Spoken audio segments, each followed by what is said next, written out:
வணக்கம் நண்பர்களே. இந்த உலகத்துல எதிரி அப்படிங்கிறவன் எல்லாருக்குமே இருப்பான். சில பேருக்கு வீட்ல இருப்பாங்க, சில பேருக்கு உறவினர்கள்ல இருப்பாங்க, சில பேருக்கு வெளியில இருப்பாங்க.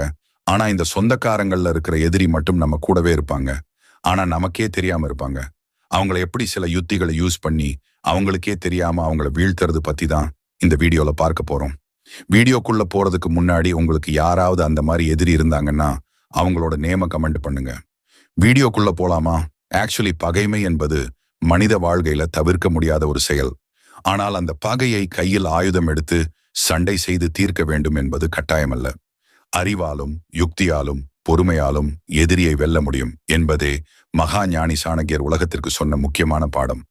சண்டையிடாமல் எதிரியை அழிப்பது எப்படி என்ற இந்த தலைப்பு வெறும் போர்க்கள அரசியல் உத்தியை மட்டும் குறிக்கவில்லை. இது குடும்பம், தொழில், சமூகம், நட்பு வட்டம் என அனைத்து தளங்களிலும் மனிதர்கள் சந்திக்கும் எதிர்ப்புகளையும் பகைவர்களுக்கு எதிராக புத்திசாலித்தனமாக கையாளும் கலையை குறிக்கிறது. சாணக்கியர் சொன்னது போல் உண்மையான வெற்றி என்பது எதிரியை உடலால் வீழ்த்துவது அல்ல, அவனை செயலிழக்கச் செய்து நம்மை எதிர்க்க முடியாத நிலைக்கு கொண்டு வருவதுதான் உண்மையான வெற்றி. பல நேரங்களில் நேரடி சண்டை மனிதனுக்கு தற்காலிக திருப்தியை தரலாம், ஆனால் அது நிரந்தர தீர்வை தராது. அதற்கு பதிலாக அறிவின் வழி செல்ல வேண்டும். முதலில் நாம் புரிந்து கொள்ள வேண்டியது சண்டை என்றால் என்ன? சண்டை என்பது இரண்டு அகந்தைகளின் மோதல். அது உண்மையை விட உணர்ச்சிகளையே முன்னிலைப்படுத்துகிறது. சாணக்கியர் தெளிவாக சொல்கிறார், உணர்ச்சி வசப்பட்டவன் எப்போதும் தோல்வியையே சந்திப்பான்.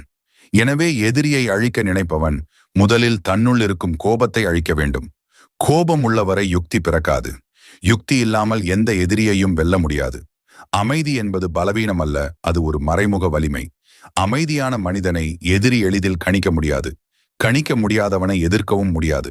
அடுத்ததாக எதிரியை முழுமையாக ஆராய வேண்டும். அவன் எதற்காக நம்மை எதிர்க்கிறான்? அவனுடைய நோக்கம் என்ன? அவனுடைய ஆதாரங்கள் என்ன? அவனுக்கு துணை நிற்பவர்கள் யார்? அவனுடைய பயம் என்ன? ஆசை என்ன என்பவற்றை நுணுக்கமாக கவனிக்க வேண்டும். சாணக்கியர் கூறும் முக்கியமான சொல், எதிரியின் இதயத்தை அறிந்தவன் போரில் இறங்க தேவையில்லை. இதன் பொருள், எதிரியின் மனப்பாங்கை அறிந்துவிட்டால் அவனை வீழ்த்தும் வழிகள் இயல்பாகவே திறக்கப்படும் என்பதே. மனிதர்கள் பெரும்பாலும் தங்களுடைய பலவீனத்தை மறைக்கவே அதிகம் பேசுவார்கள். அதிக சத்தம் போடுபவனே அதிகம் பயப்படுகிறவன். எனவே எதிரியின் வார்த்தைகளை அல்ல, அவன் நடத்தை போக்கை கவனிக்க வேண்டும். அவசரப்படுபவன், பொறாமை கொள்பவன், புகழுக்கு ஏங்குபவன், பணத்துக்கு அடிமையானவன், இவர்கள் அனைவரும் எளிதில் யுக்தியால் வீழக்கூடியவர்கள். நாம் நேரத்தை மிகவும் புத்திசாலித்தனமாக பயன்படுத்த வேண்டும். நேரம் என்பது சாணக்கியர் பார்வையில் மிகப்பெரிய ஆயுதம். இன்று வலிமையாக தோன்றும் எதிரி காலப்போக்கில் தானாகவே பலவீனமாக மாறக்கூடும். பொறுமையாக காத்திருப்பவன் பழுத்த பழத்தை கையில் எடுப்பான். அவசரமாக செயல்படுபவன் கல்லை தலையில் போட்டுக்கொள்வான். எனவே எதிரியை அழிக்க முதல் யுக்தி, அவனை எதிர்க்காமல் அவன் தவறு செய்யும் வரை காத்திருக்க வேண்டும். இதற்கு மன வலிமை தேவை. மன வலிமை உள்ளவன் மட்டுமே எதிரியை நினைவில் வைத்துக்கொண்டு வெளியில் சிரிக்க முடியும். வெளிப்படையான பகையை விட மறைமுக நட்பே சிறந்த உத்தி. சாணக்கியர் சொல்கிறார், பகைவருடன் நட்பு போல் நடந்து கொள், அவன் ரகசியங்களை அவனே உன்னிடம் கொட்டிவிடுவான். இந்த உத்தி இன்றைய உலகிலும் 100 விழுக்காடு உண்மை. எதிரி நம்மை வெறுக்கிறான் என்றால் அவன் நம்மிடம் எச்சரிக்கையாக இருப்பான். ஆனால் நாம் அவனை வெறுக்கவில்லை என்று நம்ப வைத்தால் அவன் கவசத்தை தானாகவே கழட்டி வைப்பான்.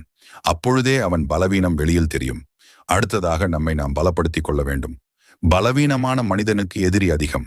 வலிமையான மனிதனுக்கு எதிரி இருந்தாலும் அவன் வெளியில் வரமாட்டான். எனவே எதிரியை அழிக்க நினைப்பவன் முதலில் தன்னுடைய அறிவு, திறமை, உறவு, பணம், புகழ், சமூக ஆதாரம் ஆகியவற்றை வளர்த்து கொள்ள வேண்டும். எதிரியை விட உயர்ந்து நிற்பதே அவனை சண்டையின்றி அழிக்கும் முதல் வழி. சாணக்கியர் வாழ்க்கையில் இதையே செய்தார். நந்தவம்ச அரசர்களை அவர் நேரடியாக சண்டை செய்து வீழ்த்தவில்லை. அவர்களை அரசியல் ரீதியாக தனிமைப்படுத்தி மக்களின் ஆதரவை அவரிடமிருந்து பிரித்து தந்திரத்தால் அழித்தார். இதுவே சண்டையின்றி எதிரியை அழிக்கும் மகா உதாரணம். அதுபோல் நாமும் நம்மை எதிர்க்கும் மனிதர்களை தனிமைப்படுத்த வேண்டும்.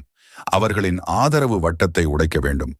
அவர்களை எதிர்க்காமல் அவர்களின் மதிப்பை மெதுவாக குறைக்க வேண்டும். இதற்கு நம்முடைய நடத்தை மிகவும் முக்கியம்.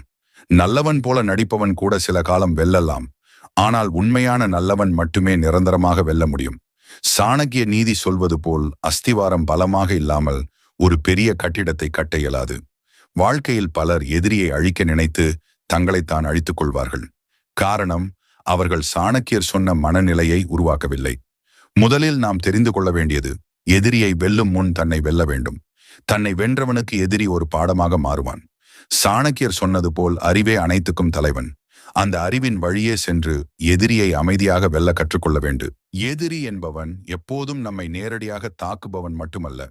சிலர் நம்மை எதிர்ப்பார்கள், சிலர் நம்மை அவமானப்படுத்துவார்கள், சிலர் நம்முடைய வளர்ச்சியை தடுக்க முயற்சி செய்வார்கள். இவர்கள் அனைவரையும் ஒரே வழியில் கையாள முடியாது.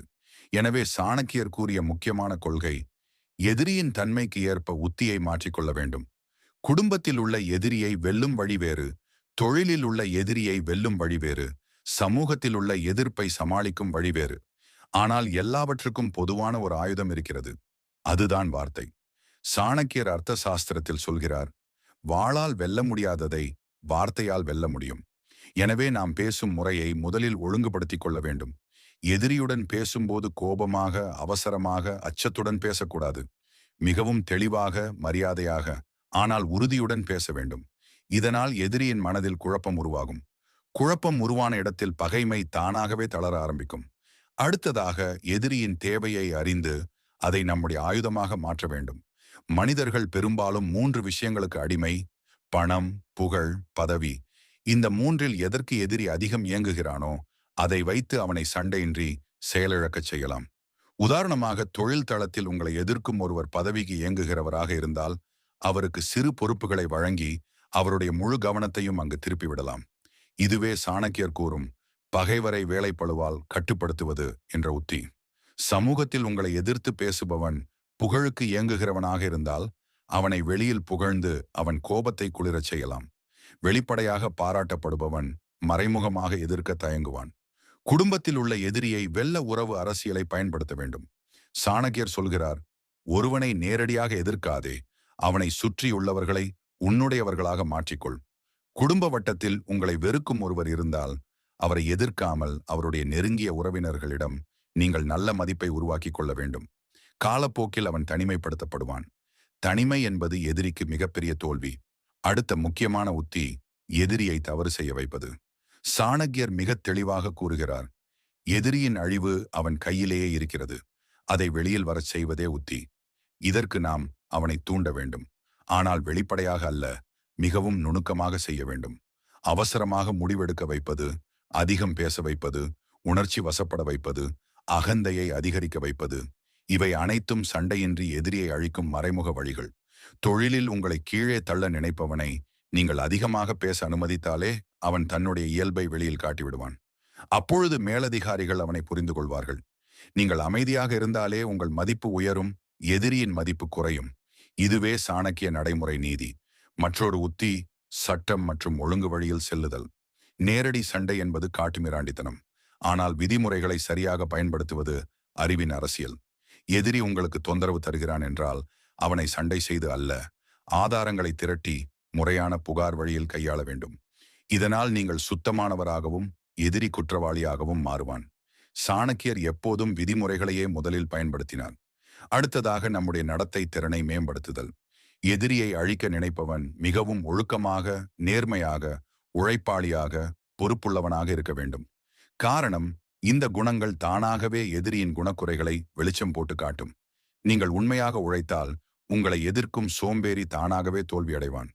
நீங்கள் அறிவை வளர்த்தால் உங்களை எதிர்க்கும் அறியாமை தானாகவே அடங்கிவிடும். எதிரியை வெல்ல தகவல் சேகரிப்பும் முக்கியம். அவன் எங்கு செல்கிறான், யாருடன் நட்பில் இருக்கிறான், அவனுடைய திட்டம் என்ன என்பவற்றை நுணுக்கமாக அறிந்து வைத்திருக்க வேண்டும். ஆனால் அதை வெளியில் காட்டக்கூடாது. ரகசியம் காக்க தெரிந்தவனே ராஜநீதியில் வெல்லுவான் என்பது சாணக்கியர் கூறிய அடிப்படை பாடம். எனவே நாம் எதிரியை பற்றி அறிந்தாலும் அமைதியாக இருக்க வேண்டும். அமைதியான தாக்குதலே மிகப்பெரிய தாக்குதல். நண்பர்களே, இவ்வளவு நேரம் இந்த வீடியோ பார்த்திருக்கீங்கன்னா உங்களுக்கும் வாழ்க்கையில யாராவது ஒருத்தர் நினைவுக்கு வந்திருப்பார்.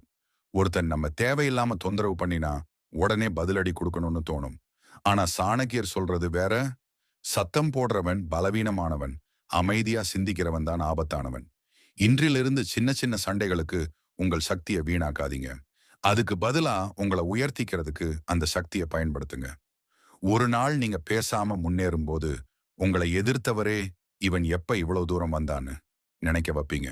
இந்த வீடியோ உங்களுக்கு கொஞ்சமாவது பயனுள்ளதாக இருந்தா ஒரு லைக் போடுங்க.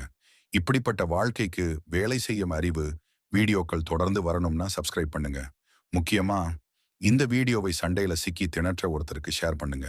நினைவுல வச்சுக்கோங்க, சண்டை யாரையும் ஜெயிக்க வைக்காது, அமைதிதான் ஜெயிக்க வைக்கும். நன்றி, வணக்கம்.